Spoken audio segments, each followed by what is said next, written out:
पाण्याचा साठा कमी झाल्यानं कोल्हापूर शहर आणि परिसरात उपलब्ध पाण्याचा पुरवठा गढूळ आणि दूषित होण्याचा संभव आहे।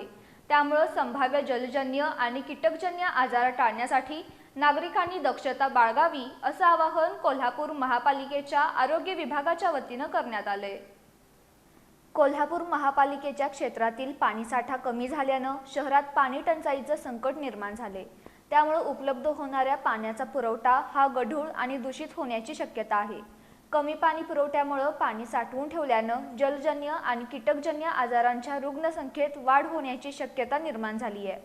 त्यामुळे नागरिकांनी कावीळ, gastro, leptospirosis, dysentery, diarrhoea, dengue, chikungunya आणि मलेरिया अशा आजारांबाबत प्रतिबंधात्मक उपाययोजना कराव्यात असं महापालिकेच्या वतीनं जाहीर करण्यात आले।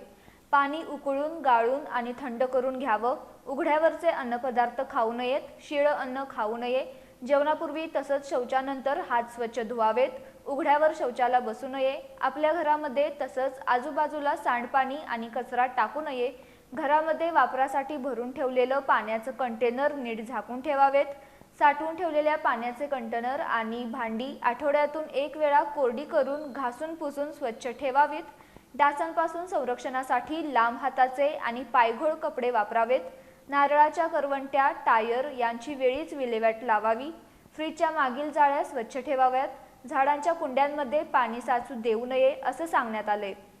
तापाच्या रुग्णांनी जवळच्या सरकारी अथवा खासगी रुग्णालयात जाऊन योग्य औषधोपचार घ्यावेत। तापाच्या संशयित रुग्णांच्या रक्ताचे नमुने घेण्यासाठी आलेल्या आरोग्य कर्मचाऱ्यांना तसंच फवारणी करण्यासाठी आलेल्या कर्मचाऱ्यांना सहकार्य करावं असंही महापालिकेच्या वतीनं सांगण्यात आले। हिवतापाच्या रुग्णांची तपासणी महापालिकेच्या रुग्णालयात तर डेंग्यूच्या रुग्णांची तपासणी CPR रुग्णालयात होत असल्यामुळे नागरिकांनी त्याचा लाभ घ्यावा। डेंग्यू डासाच्या अळ्या या स्वच्छ, साचलेल्या किंवा साठलेल्या पाण्यात आढळून येतात, त्यामुळे 8 दिवसातून 1 दिवस कोरडा दिवस पाळावा।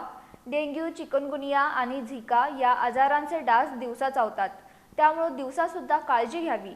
शहरातील नागरिकांनी या जलजन्य आणि कीटकजन्य आजारांबाबत दक्षता बाळगावी असं आवाहन महापालिकेच्या आरोग्य विभागाच्या वतीनं करण्यात आले।